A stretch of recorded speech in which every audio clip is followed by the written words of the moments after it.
Shalom, perkenalkan nama saya Mariana Akmova, saya dari jurusan Psikologi. Hakikat dan urgensi psikologi kepribadian dalam dunia pendidikan.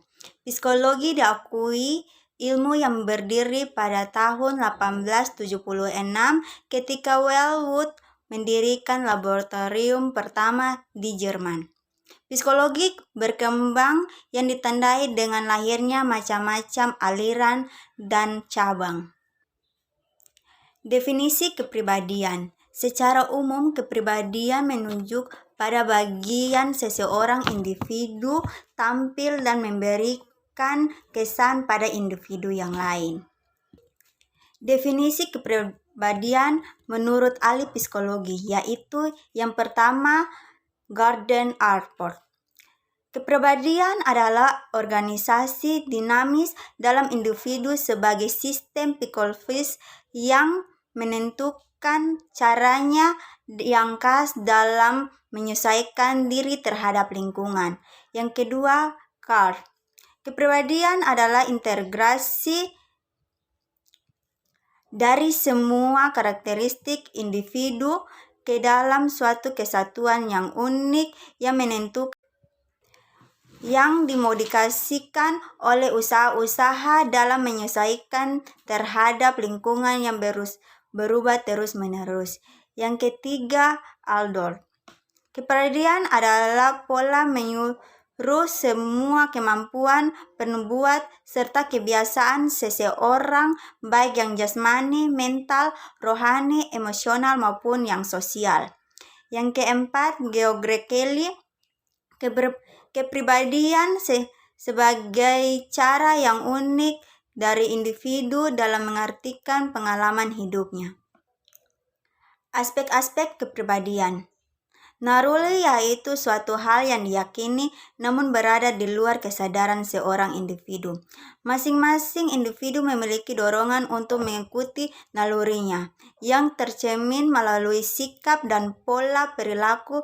Pada akhirnya kepribadian individu dapat terbentuk. Perasaan mengacu pada jiwa dan kata hati yang di dalam diri seorang individu.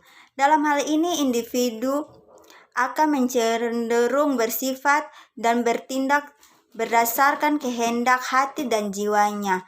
Hal tersebut kemudian yang membentuk karakter dan kepribadian individu tersebut.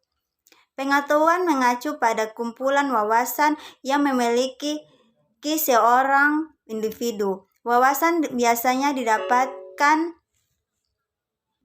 melalui sekolah formal dan pengalaman pribadi individu tersebut.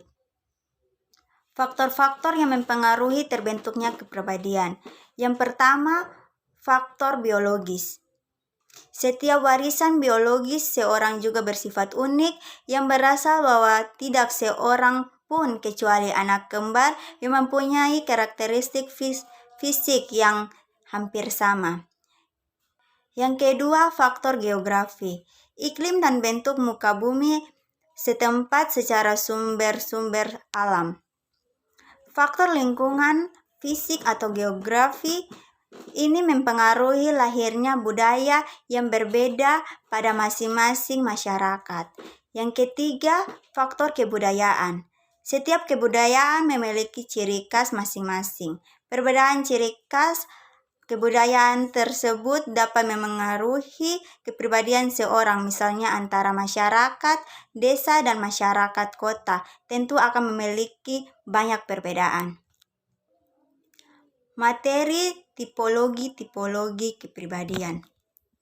Tipologi berarti suatu cara, golongkan sejumlah yang dipandang memiliki tipe yang hampir bersama. Beberapa jenis tipologi berdasarkan pangkal peninjauannya, yaitu yang pertama, tipologi konstitusi. Yang kedua, tipologi temperamen. Yang ketiga, tipologi kepribadian berdasarkan kebudayaan. Konsep teori kepribadian. Yang pertama, pengertian. Sebuah ilmu yang mempelajari semua hal tentang kepribadian manusia melalui sikap, sifat, dan tingkah laku sehari-hari. Fungsi-fungsi yang pertama, memudahkan dalam mengenali karakteristik seseorang. Yang kedua, mudah melakukan adaptasi dengan orang yang memiliki kepribadian yang berbeda. Yang berikut, dimensi-dimensi teori. Yang pertama, terbuka terhadap hal-hal baru. Yang kedua, bersifat berhati-hati. Yang ketiga, ekspresensi. Yang keempat, akur atau pekat. Yang kelima, stabilitas emosional. Yang berikut, ruang lingkup yang mempelajari mengenai studi dari setiap individu, mempelajari mengenai proses individu bersama, mempelajari mengenai hubungan yang terjadi dalam kelompok. Faktor-faktor. Yang bagian A, faktor yang mempengaruhi.